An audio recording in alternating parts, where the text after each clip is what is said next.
নাম দুটি, voter card নম্বর একই। মুর্শিদাবাদের রানীনগরে ভুতুড়ে ভোটার তালিকা, একই নম্বরে হরিয়ানার ভোটারেরও নাম। রানীনগরের ভোটার মোহাম্মদ মমিনুল ইসলাম। ভোটার আধার লিঙ্ক করতে গিয়ে বিষয়টি নজরে আসে। সংশোধনের জন্য চলছে ছোটাছুটি। ভুতুড়ে ভোটারের অভিযোগ উঠছে বিভিন্ন জায়গায়। একই নম্বরে দুটো ভোটার কার্ড, একই নামে দুজনের ভোটার কার্ড ইত্যাদি বারবার অভিযোগ উঠেছে। এবার আবারও সেই একই উদাহরণ। কি বলছেন তার স্ত্রী, শুনবো। আমার ভাইয়ের কাছে একটা অ্যাকাউন্ট করতে গিয়েছিলাম, এবার কম্পিউটারে সার্চ করতে গিয়ে ওটা আমরা জানতে পারি যে আমার বরের নামের আর অন্য একজন ব্যক্তির নামে একই নম্বর, ভোটার লিস্টের যে নম্বরটা, এটাই জানতে পারি। কোথাকার সেই নাম্বারটা বলছে? মানে হরিয়ানা দেখাচ্ছিল।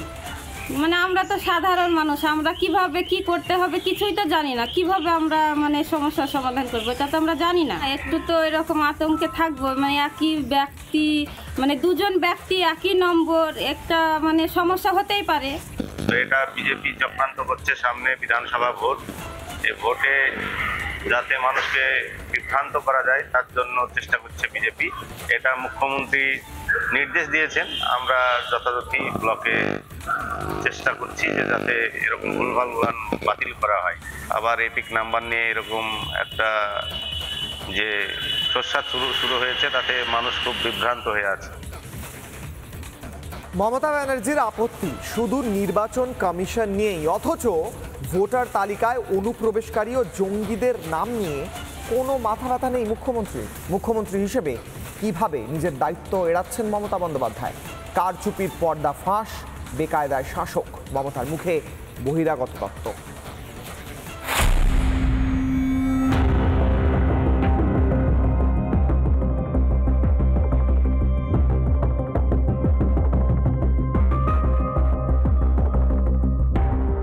একই এপিক নাম্বারে বাংলার ভোটারের যেখানে নাম আছে সেখানে হরিয়ানা, পাঞ্জাব, রাজস্থান, বিহার সব নাম ঢুকিয়েছে, রেলে করে নিয়ে আসবে।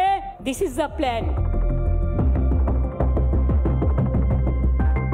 এরপর যে জঙ্গি গ্রেপ্তার হয়েছে, তার মধ্যে দাঁড়িয়ে কেরল থেকে ধৃতযজ্ঞী সাদ রাদি, তার যে ভোটার কার্ড, সেই ভোটার কার্ড ইস্যু হয়েছে মুর্শিদাবাদেরই দুই জায়গা থেকে, হরিহরপাড়া এবং নওদা।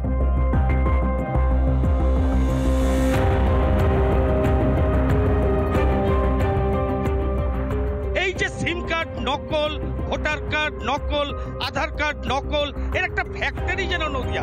ফিরাদ হাকিমি তো বহিরাগত, কারণ তার বাড়ি উত্তরপ্রদেশে, তাহলে প্রথমে ফিরাদ হাকিমকে এই বাংলা থেকে তাড়াতে হয়।